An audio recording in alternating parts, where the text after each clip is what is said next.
నమస్తే. శ్రీ గురుభ్యో నమః. శ్రీమాత్రే నమః. ఆదిత్యాయ చ సోమాయ మంగళాయ బుధాయ చ గురు శుక్ర శనిభ్యే రాహవే కేతవే నమః. ప్రతి మాసంలో చెప్పుకుంటున్నటువంటి మాస ఫలితాల్లో ముఖ్యంగా ఈ మాసం అంటే జూలై 2024 గాను గ్రహస్థితి ఎలా ఉంది, ఒక్కొక్కరి మరి వ్యాపార ఉద్యోగ పరిస్థితులు ఎలా ఉన్నాయి, వివాహాది శుభకార్యాలకు నాంది ఎలా ఉంటుంది, ఇలాంటి విషయాలపై మన ఆర్థిక వ్యవస్థ, ఆరోగ్యం వీటన్నింటి గురించి తెలుసుకుందాం. ముందుగా జూలై మాసం అంటే ఈ మాసానికి కొంత ప్రత్యేకత అయితే ఉంది అని చెప్పాలి.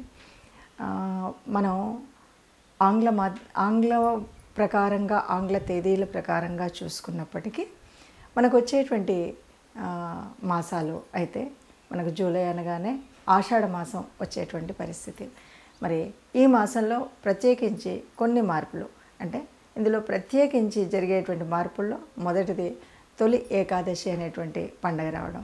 ఇక రెండవది మనకి అయనం మారడం. పూర్తిగా సౌరమాన ప్రకారంగా ఆధారపడినటువంటి మనకు 6 నెలలు ఉత్తరాయణం, 6 నెలలు దక్షిణాయనంగా మనం భావించినప్పుడు సూర్యుడు కర్కాటకంలోకి ప్రవేశించినప్పుడు వచ్చేటువంటి మాసం, మరి వచ్చేటువంటి స్థితి దక్షిణాయనం. దక్షిణాయనంలో దైవ ఉపాసన చేయడం అనేటువంటిది ఒక సలక్షణమైనటువంటిది, మన ఆరోగ్యాన్ని ఆయుష్ని కాపాడుకునేటువంటి స్థితి. ఈ పరిస్థితుల్లో మరి ఈ నెలకు గ్రహాలు ఎక్కడెక్కడ ఉపస్థితి అయి ఉన్నాయి ఏంటి చూద్దాం. ముందుగా మనం చూసినట్టయితే మేషరాశిలో రాశ్యాధిపతి అయినటువంటి కుజుడు అక్కడే ఉండడం అనేటువంటిది మొదటి స్థానం. ఇక వృషభ రాశిలో గురువు ఉంటాడు.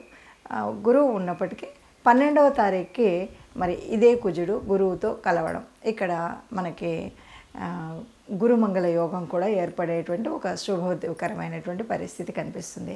ఇక తదుపరి మిథునంలో రవి, బుధుడు, శుక్రుడు ముగ్గురు ఉన్నారు. ఈ ముగ్గురు ఒక్కొక్కరు మారుతూ ఉంటారు. అంటే 17వ తారీఖున మనకు రవి కర్కాటకంలోకి ప్రవేశిస్తాడు. ఇక్కడే మనకు దక్షిణాయనం ప్రారంభమవుతుంది. అలాగే బుధుడు 7వ తారీఖున, శుక్రుడు 20 తదుపరి, ఇలా ముగ్గురు కూడా కర్కాటకంలోకి ప్రవేశించేటువంటి పరిస్థితి. ఇక కేతువు కన్యలో ఉన్నారు. శని భగవానుడు మరి తన స్వక్షేత్రమైనటువంటి కుంభంలో వక్రగతిలో ఉండడం మనకు తెలుసు. ఇక మీనరాశిలో మరి రాహు ఉన్నాడు. ఇది మనకు కనిపించేటువంటి గ్రహస్థితి.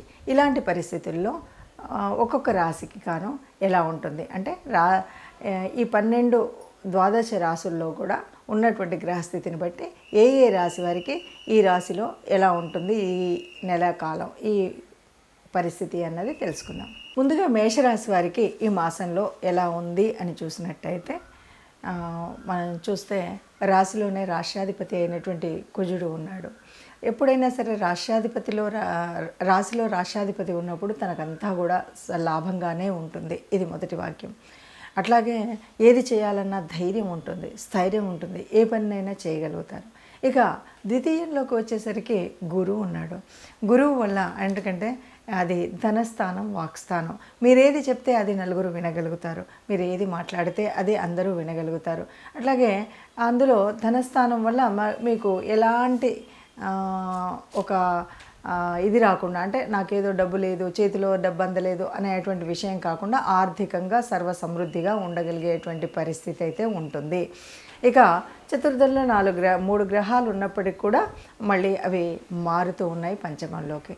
అయితే ఇక్కడ మనకి రవి తర్వాత బుధుడు ఉన్నంతకాలం కూడా ఎలా ఉంటుంది అంటే మీరు చేసేటువంటి ఉద్యోగాలు ఏవైతే ఉన్నాయో ఆ ఉద్యోగాల్లో, అంటే ముఖ్యంగా ఇది ఉద్యోగాలకు మంచి అవకాశం, ఉద్యోగం చేస్తున్న చోట ఉన్నత స్థానానికి వెళ్ళేటువంటి పరిస్థితి, లేకపోతే ఉన్నత అధికారులు మిమ్మల్ని గుర్తించేటువంటి పరిస్థితి, ఏ పనైనా సరే అందులో మీకు ఒక ప్రత్యేకమైనటువంటి స్థితి ఉండేటువంటి స్థితి కనిపిస్తుంది.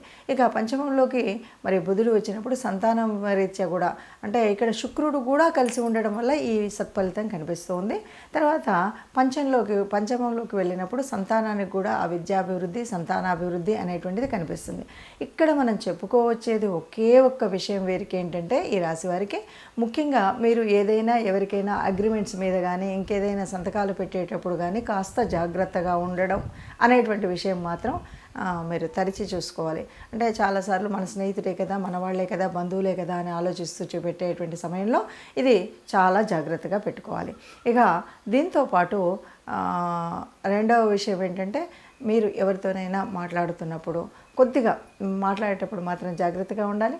రెండవ విషయం, ఎందుకంటే కమ్యూనికేషన్లో బాగుంటుంది అన్నాం కాబట్టి ఈ బాగున్న దాన్ని చెడగొట్టుకోకుండా ఉండాలి అంటే కొంచెం మనం అంటే ఒక విలువ పెరిగేటువంటి పరిస్థితి. ఈ పరిస్థితుల్లో మనం ఎవరితోటి కూడా ఎవరిని దూషించడం అలాంటిది అనేది చేయకూడదు.